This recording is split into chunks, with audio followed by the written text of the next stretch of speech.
Bom dia, irmãos, graça e paz, bem-vindos a esta nossa devocional deste sábado, 23 de maio de 2020. Palavra de Deus de Mateus 12, versículo 34. Pois a boca fala do que está cheio o coração. Vamos orar? Pai bendito, nesta hora difícil e escura pela qual passa a humanidade, de maneira especial o nosso querido país, até onde se prove em contrário, o novo epicentro desta pandemia que tem assolado o mundo, ceifado vidas, emperrado a economia, destruído empregos, lançando homens e mulheres na miséria, tempos difíceis. Nós temos suprema necessidade do Senhor. Temos, ó Deus, suprema necessidade de clemência, de misericórdia, de uma intervenção poderosa do Senhor no mundo dos homens, das ciências, das autoridades, para que o quanto antes, Deus, refrigério vindo da tua parte, em forma de cura ou tratamento, alcance a humanidade sofrida nesta hora. Ouve, Deus, a nossa oração. Tem misericórdia de nós e por amor de ti mesmo e por amor ao teu povo, tem misericórdia, Deus. Faz-nos clemência, em nome de Jesus. Amém. Amados, eu sou um pastor, simplesmente um pastor de uma igreja média, do interior do país, sem nenhuma outra aspiração, a não ser aquela confiada a mim, aos meus encargos, que é cuidar do povo de Deus neste contexto. E é claro, também é meu dever ajudar os meus irmãos a ler a história e os acontecimentos do mundo, segundo a vontade de Deus, segundo os atos redentores de Deus sobre a história, fazendo-os compreender o que Deus está fazendo nesse exato momento com o mundo e no mundo, e como estas coisas todas concorrem primeiro para a glória de Deus e depois para o bem do seu povo. Também é meu dever como profeta da esperança, profeta do Evangelho, também usar a denúncia contra toda injustiça, contra a iniquidade, contra a mentira.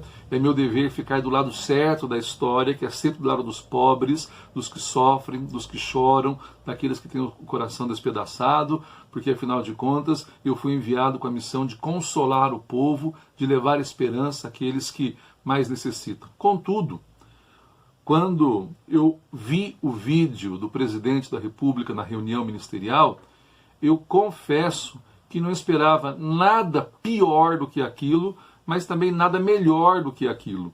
Absolutamente uma reunião onde homens ávidos de poder, cheios de desejo e cobiça, homens vaidosos reunidos, uns invocam o nome de Deus absolutamente em vão, outros pretendem ter algum tipo de piedade pública ou pessoal e demonstram depois pelos seus atos e palavras que as coisas concorrem para muito longe daquilo para o qual um crente é chamado a ser, ou seja, viver para a glória de Deus, mas eu confesso que fiquei absolutamente tranquilo quando vi aquilo. Não sou advogado, não sei se há algum crime ali, até onde tenho ouvido os juristas dizerem, se houver é de menor monta e as coisas não terão tantas consequências assim, a não ser políticas, mas política qualquer coisa é qualquer coisa para agitar o momento ou a ocasião. Mas sabe o que me deixou triste? Sabe o que me deixou preocupado?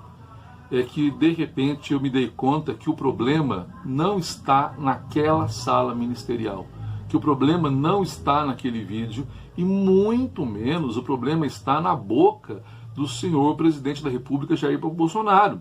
O problema que me chocou foi ver que cristãos, homens e mulheres, membros de igreja, que dizem-se discípulos de Jesus Cristo, que dizem amá-lo, que dizem segui-lo por onde ele for, ter se dado assentimento e concordância, inclusive com as coisas como foram ditas, os motivos pelas quais elas foram ditas, e o que é pior de tudo, as palavras que foram ditas. Esquecemos tudo o que o Evangelho nos disse quando achamos que não há nada demais nos palavrões. quando não há nada demais nas palavras de baixo calão, quando não há nada demais no aviltamento e na ofensa. Nós esquecemos, por exemplo, que o simples xingamento de um outro já nos faz réus do fogo do inferno, porque nos torna homicidas. Nós esquecemos que a boca fala daquilo que está cheio o coração. Saem dos nossos lábios exatamente as coisas que estão estruturadas dentro de nós. A palavra de Deus diz: quem de vocês quer amar a vida e deseja ver dias felizes, guarde a sua língua do mal. E mais, o Salmo 39:1, eu disse, vigiarei a minha conduta e não pecarei em palavras. Mateus 12:36, mas eu digo que no dia do juízo, os homens haverão de dar conta de toda palavra inútil que tiverem falada, pois por suas palavras serão absolvidos e por suas palavras serão condenados. Irmãos, não é uma questão simplesmente de não ser politicamente correto, não se trata apenas e tão somente de ser alguém que é desse jeito, estruturalmente assim, não se trata de ser pura e simplesmente palavras soltas ao ar. O problema foi a compactuação, a cumplicidade, a normalidade tida e havida por muitos crentes como se aquilo fosse de somenos importância, pois não é. Nós somos chamados à pureza, nós somos chamados à santidade. A nossa palavra tem que ser temperada com sal. Nós devemos amar a pureza, porque os puros verão a Deus. Nós devemos ter comedimento, moderação em todas as coisas.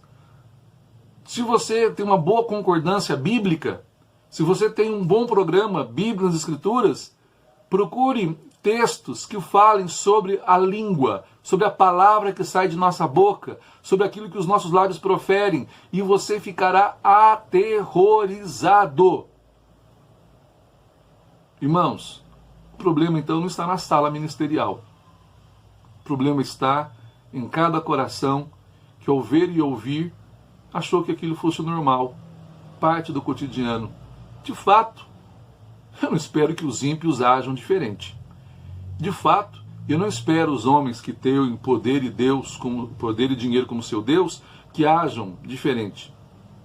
Eu também não creio que homens e mulheres que se aproximam, se arvoram com comunidades cristãs, com igrejas e tudo mais, a título de cooptá-los para o seu projeto pessoal de grandeza e poder, devam ser levados exatamente a sério as últimas consequências. Mas o meu problema, como pastor, é ver cristãos cedendo a esta hora, fazendo concessão à crítica. Como eu disse, eu não sou advogado, não sou partidário, não sou militante, não sou ideólogo e não sou nenhuma destas coisas. Sou apenas um pastor. E como pastor, é meu dever lembrar o povo de Deus que nós somos chamados com santa vocação, que nós fomos chamados por Deus para viver diante dos homens uma vida diferente e nova, que nós abrimos mão há muito tempo das obras infrutíferas das trevas, que nós nos despimos do velho homem, que nós tivemos a transformação da nossa mente e não andamos mais conforme o curso deste século. Nós não nos deixamos influenciar absolutamente por estas coisas que aí estão, uma vez que nós somos cidadãos do reino e devemos viver vidas dignas do Evangelho. Portanto, a nossa palavra deve ser sempre temperada com sal, boa, que comunique graça. Nossa palavra deve ser de edificação, que comunique vida. Nossos lábios devem trazer sabedoria, xingamentos, palavrões. O apóstolo Paulo diz isso na carta dele aos Efésios. Estas coisas nem se nomeiem entre vós, porque não convém aos santos. Portanto, ter um ídolo, um líder, ou qualquer outra pessoa que tenha esse tipo de palavras e de comportamentos, e façam aquelas metáforas e aquelas alusões, fazendo aquelas pobres alusões e aquelas paupérrimas metáforas, e achar que isso não tem absolutamente nada, tem. Porque a boca só fala daquilo que está cheio o coração. O resto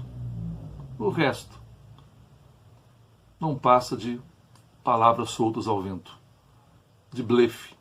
O resto, ainda que pareça bem intencionado, está contaminado por um coração que de fato não ama a verdade, nem a justiça, nem a beleza.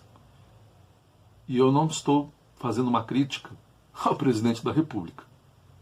Não sou o pastor dele, e não sou o pastor para ele. Mas faço uma crítica a todos que comigo, presbiterianos ou não, que confessem o Senhor Jesus. É nosso dever imperioso amar a verdade, a justiça, a pureza, a santidade nas palavras, nos atos, nos costumes, nos pensamentos e no juízo.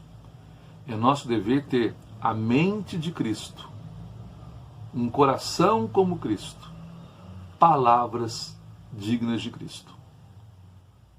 O Senhor Jesus deu-nos um belo exemplo a seguir. Dolo ou mentira nunca foram achados nos seus lábios, nem mesmo a palavra de ofensa ou de baixo calão. E às vezes que ele foi duro com os fariseus. O seu julgamento de reprovação para os seus atos era uma chamada também a experimentarem o seu amor redentor e misericordioso. E não uma afronta para matar e diminuir o inimigo. Matar ou diminuir o inimigo. Portanto, irmãos, quero convidá-los nessa manhã a pensar. O problema nunca esteve naquela sala, ou só naquela sala, ou naquela reunião. Mas se nós, de alguma maneira, vimos o nosso coração inclinar, acendemos, fizemos postagens, fizemos elogios, o problema está conosco. O problema está em nós.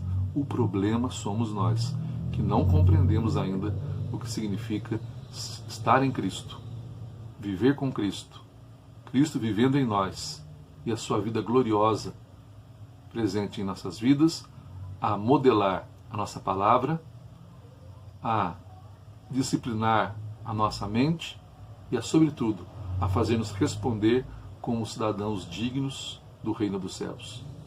Irmãos, que Deus tenha clemência de nós, seu povo. Que Deus nos abençoe. Sejam esses dias preparatórios para um grande avivamento, onde a santidade de Deus será resplandecida no rosto de cada crente e na face da igreja, onde a pureza do Salvador Jesus esteja presente em cada um dos nossos atos, onde a nossa vida, de fato, de verdade, sinalize o reino definitivo que está próximo. Que Deus muito nos abençoe.